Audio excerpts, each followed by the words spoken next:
We are. Welcome back to the BookEnds YouTube channel. So if you are a subscriber, if you're that, and you follow along with the 12 days of videos that we've been doing this month, then you will know yesterday we talked about sub-rights just a little bit.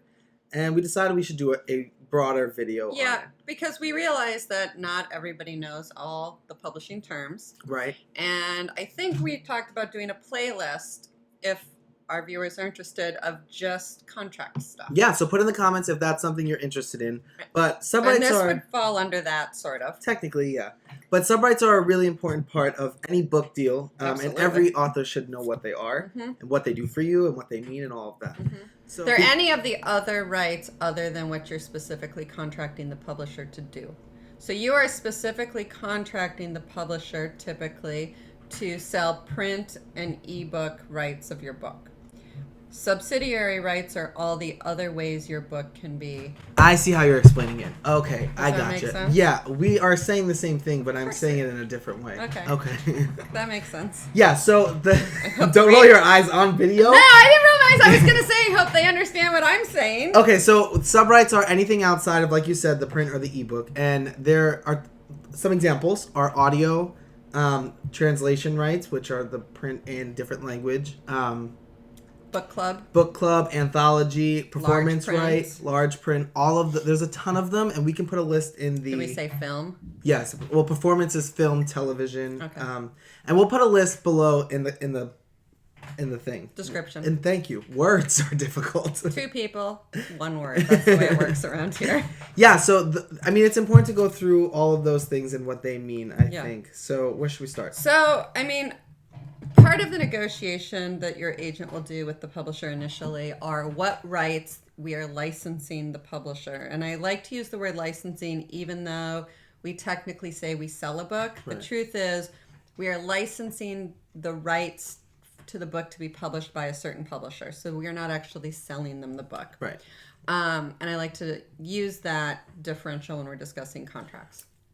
So part of that negotiation is obviously advance and royalties and the money, but it's also what rights we're licensing the publisher to be able to exploit. So when publishers are making that offer is we are giving you this payment structure for these rights. Yes. And so then they may, let's say we sell to them world rights. That gives the publisher the right to exploit rights to this book throughout the world. In all languages. In all languages. So they could then sell translation rights to France, and they could sell audiobook rights.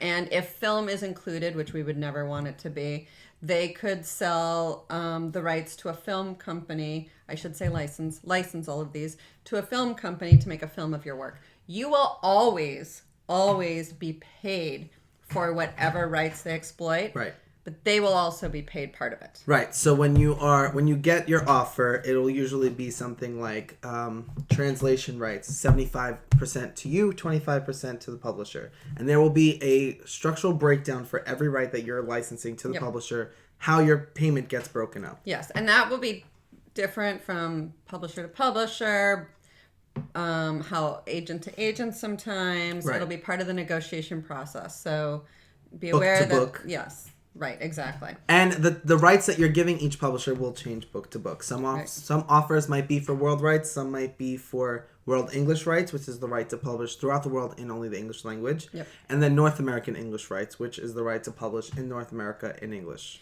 Right. And now any rights that we don't license to the publisher, let's say we only do world English. So that means that we have retained foreign rights on your behalf. Right. So now we will go out and sell, the same way we went out to sell your book the first time, we will go out to our foreign contacts and work to sell translation rights for your book throughout the world. The big difference when we hold them on your behalf is that the publisher, we don't pay the publisher any of that money. All that money is yours. Yes, exactly. That's the biggest difference. Right. And all of these rights have their own markets. So audio is a market that's really blowing up right now, and it's getting harder for agents to even keep those rights. Yes, agents are publishers are being very greedy. Right. So there's different, and some books might do really well in audio, some might not. So there's a market for each subsidiary, right? And each book has a different, like, it calls for a different strategy in terms of negotiating those rights. It does, because because the world is much different than here in the America, United States. So what sells here may not sell throughout the world. So Right. how we handle those rights will be based a little bit on what the market is throughout the world. You know, let's say it's a very American book, like a book about, I don't know, something that's very American. But yeah, so let's say it's a very American book. It may not be worth holding translations rights because we may have talked to our sub-rights peoples in other countries, and they have said we can't sell that kind of book. So that may be worthwhile selling to the publisher. That'll be all part of our strategy. I do feel like subsidiary rights is often from the author's perspective, it's undervalued because it's kind of an unknown until you start to build a publishing career. And until you see how lucrative they can be. And well, that's the thing, is once you start to see those deals being made and those checks from those other resources coming in, you'll really get to see that selling your book is a lot more than just selling it to one publisher. Ideally, it's multiple sales throughout a long period of time. It takes a village. It does. And it can take a long period of time. Yeah. I mean, sometimes a book will be published here and it could be a number of years, and all of a sudden a sale pops up in another country or in another market. In fact, I just sold audio rights to books that I think the first one was published in 2015. Oh, right, yeah. So... Right, and those markets ebb and flow, and they change the same way that our domestic market does in terms of how lucrative they are and whether people are really buying a lot or whether there's kind of a hold on it or whether this book is working and this book isn't. The same way the domestic book market is working is the same way that French market has the same... Or the film market. Or the I mean, trends come and go and... Right. Yeah. Yeah, I just was listening to something where they're making a film of Million Little Pieces, I think is the title, and it's the James Fry book that was a big blow up. It was his memoir, and then he was on Oprah, and then it was revealed that he lied, and it wasn't really a full memoir. That book was so old. Right.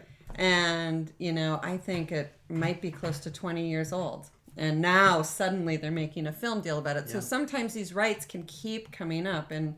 Right. You know, a free money kind of a way. Right. And having that understanding of them and seeing when they could be exploited and used is probably... It's our job, but it's also good for every author to understand. So we just thought it would be... Well, it's always good to know the contract and the terms and how publishing works, because you are starting a business as an author, and the more knowledge you have of how the business works, the more successful you'll be. Yeah. So we hope that helps. We're going to put a list in the description of what these rights are. And don't forget to subscribe, because we're going to definitely do more of these. Yeah, and if you have any questions, put them in the comments.